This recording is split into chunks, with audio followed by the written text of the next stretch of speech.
Alright, ladies and gentlemen, welcome to Dota 2 update for the week of April 4th, 2011. Yes, guys, we are on episode number quote-unquote 1. This is the first official episode, or I guess second one if you count the pilot one as the first episode. However, it does not matter because we have some pretty nice news for you guys today. We're going to go over some very recent developments in the unbearably slow Dota 2 news cycle. And that includes a mysterious message on Facebook and Twitter, and a fan claiming to have seen Dota 2 already in action at the Steam headquarters, or excuse me, at the Valve headquarters.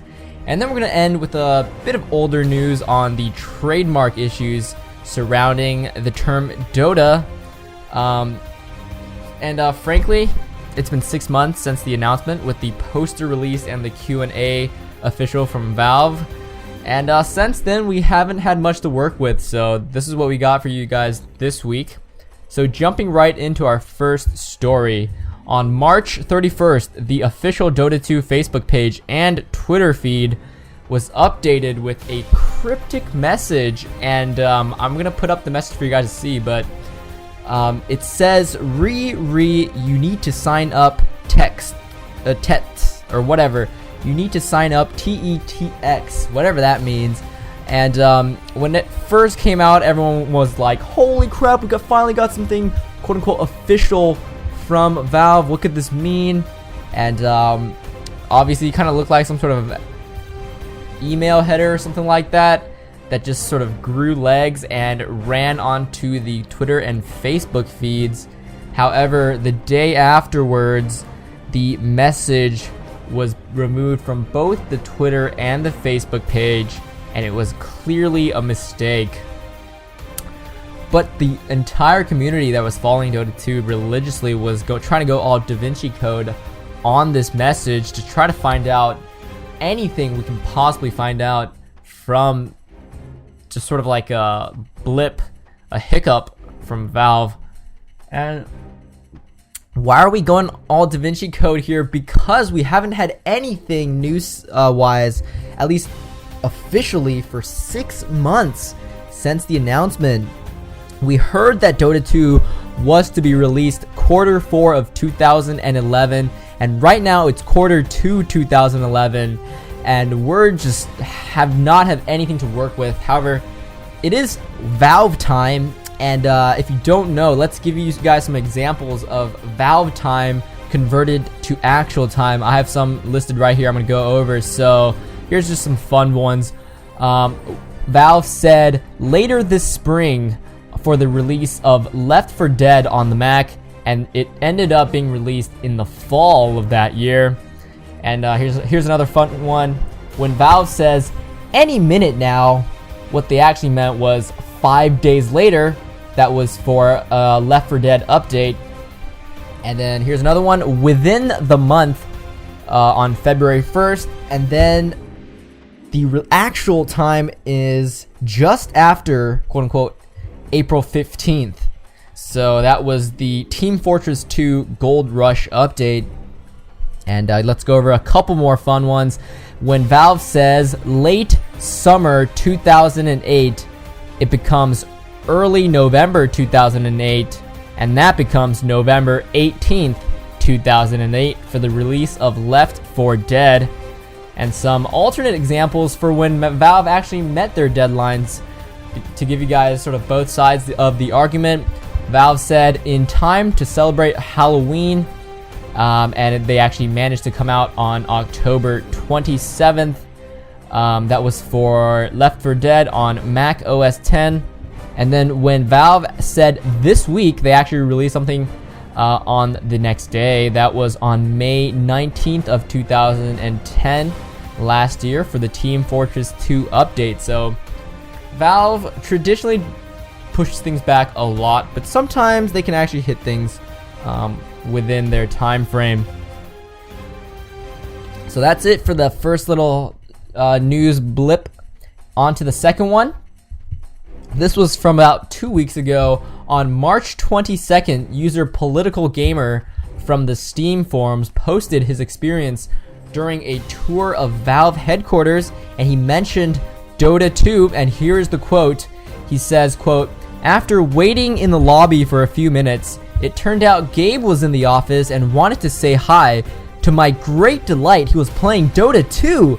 And when we walked in, he was playing Dota 2 when we walked in. And from what I can see, the game looks very promising." So that's really cool that a fan on a tour of Steam or Valve headquarters actually saw Dota 2 in action. However, there wasn't much detail after that, so we don't know anything besides that. However, we do know that at least it's in a quote-unquote playable state.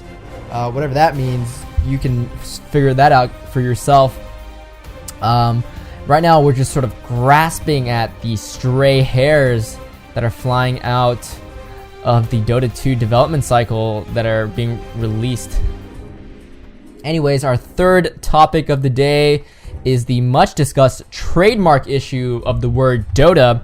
And here's some background on this. August of this year, Valve went ahead and applied for the trademarks of Dota, Dota 2, and Dota 3. However, it's not as easy as that, because Dota All-Stars LLC, which is a different company, they have also applied for the trademark Dota and Dota All-Stars, and the people behind Dota All-Stars LLC are two employees that now work for Riot Games, the developer of a Dota competitor, League of Legends. So that, if that's not confusing enough for you guys, here's another thing.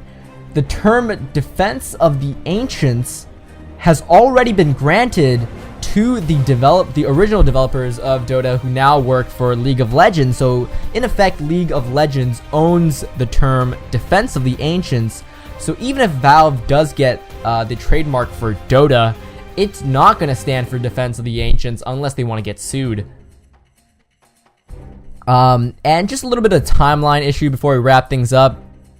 So on August the 6th of 2010, Valve applies for the Dota trademark, and then 3 days later, Dota LLC applies for the Dota trademark as well, along with Defense of the Ancients, which they have already gotten. However, they haven't gotten the Dota, the abbreviation trademark, because Valve applied for it 3 days beforehand. So it seems like that Valve will probably be granted the acronym Dota, but they won't obviously have not and will not get the Defense of the Ancient trademark that's already been granted to the employees over at League of Legends.